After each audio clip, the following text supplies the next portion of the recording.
നമ്മൾ ഈ 11th question ആട്ടോ ഡിസ്കസ് ചെയ്യുന്നത്. നമുക്ക് ഈ കാണുന്ന ഇക്വേഷൻ്റെ സ്ഫെറിക്കൽ ഇമേജ് കാണണം when n equal to 1 n equal to 2. അപ്പോൾ നമുക്ക് സ്ഫെറിക്കൽ ഇമേജ് എന്ന് പറഞ്ഞാൽ ഗോസ് മാപ്പിൻ്റെ ഇമേജിനെയാണ് നമ്മൾ എന്ത് വിളിക്കുക, സ്ഫെറിക്കൽ ഇമേജ് എന്ന് വിളിക്കുക. അതിന് ആദ്യം നമ്മൾ എഫ് ഓഫ് എക്സ് കാണുക, പിന്നെ ഡെൽ എഫ് ഓഫ് പി കാണുക, ഇതിൻ്റെ ഡെറിവേറ്റീവ് എടുക്കുക, എന്നിട്ട് അതിൻ്റെ നോം കാണുക. നോം കണ്ടിട്ട് ഇവരെ രണ്ടുപേരെയും ഡിവൈഡ് ചെയ്താൽ എനിക്ക് എന്ത് കിട്ടും, n കിട്ടും. n equal to del f by നോം ഡെൽ എഫ്. എന്നിട്ട് എന്ത് ചെയ്യുക, അതിൻ്റെ n ഓഫ് പിയും n ഓഫ് എസും കാണാം. ഇനി n ഈക്വൽ ടു 1ലും n ഓഫ് എസും എസും കാണണം, n ഈക്വൽ ടു 2ലും n ഓഫ് എസും കാണണം.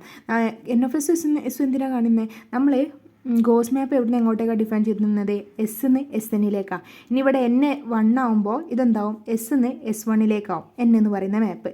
അതേപോലെ n ഈക്വൽ ടു 2 ആകുമ്പോൾ എസ്ന്ന് S2ലേക്കാവും. അപ്പോൾ ഇത്രയാണ് നമുക്ക് കാണിക്കേണ്ടത്. അപ്പോൾ അതിനായും തന്നെ നമുക്ക് എഫ് ഓഫ് എക്സ് കാണാൻ എഫ് ഓഫ് എക്സ് എന്താ അവിടെ തന്നിട്ടുണ്ട്. അത് നമ്മൾ നേരെ എന്ത് ചെയ്യുക, ഈ എഫ് ഓഫ് എക്സിലേക്കാണ് ഇട്ട് കൊടുക്കുക. ഇനി നമുക്ക് ഡെൽ എഫ് ഓഫ് പി കാണാം. ഡെൽ എഫ് ഓഫ് പി എന്ന് പറഞ്ഞാൽ ഇതിന് നേരെ ഡെറിവേറ്റീവ് എടുക്കാം.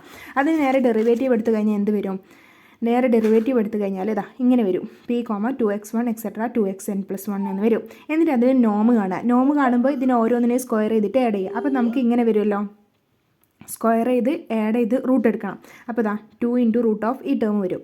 ഇതെല്ലാം 1 ആണെന്ന് നമുക്ക് ക്വസ്റ്റ്യനിൽ തന്നെ തന്നിട്ടുണ്ട്. കണ്ടോ, ഇതിൻ്റെ സമ്മ് 1 ആണ്. അപ്പോൾ നമ്മൾ എന്ത് ചെയ്തു, അതിൻ്റെ സമ്മ് 1 ആണെന്ന് കൊടുത്തു. അപ്പോൾ നമുക്കിത് നോം ഡെൽ എഫ് ഓഫ് പി എന്ന് പറഞ്ഞത് 2 ആണ് കിട്ടി. ഇനി n കാണാം. n എന്ന് പറഞ്ഞാൽ ഇതേ ഡിവൈഡ് ബൈ ഇത്. അപ്പോൾ ഇതിനോട് നമ്മൾ 2 ഡിവൈഡ് ചെയ്ത് എന്ത് വരും, ഇങ്ങനെ വരുമല്ലോ. അപ്പോൾ നമുക്ക് n ഓഫ് പി കിട്ടി. ഇനി എന്താ കാണേണ്ടത്, ഇനി നമ്മൾ n ഓഫ് എസും കൂടി കണ്ടാൽ മതി.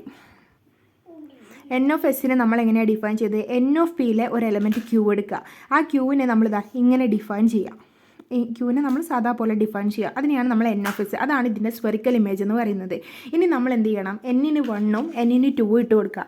n-ന് 1 ഇട്ട് കൊടുത്താൽ n ഓഫ് എസ് എന്താവും, ഇവിടെ ഈ n-ന് 1 ഇട്ട് കൊടുത്താൽ n ഓഫ് എസ് ഇതാ ഇങ്ങനെയായി.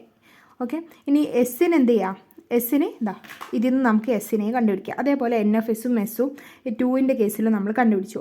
ഇതെന്താ സംഭവത്തിൽ x1² + x2² = 1 എന്ന് പറയുമ്പോൾ നിങ്ങൾക്ക് നമ്മൾ 2 ഡയമെൻഷനിലുള്ള ഒരു സർക്കിൾ, അതേപോലെ ഇതെന്താ 3 ഡയമെൻഷനുള്ള ഒരു സർക്കിൾ.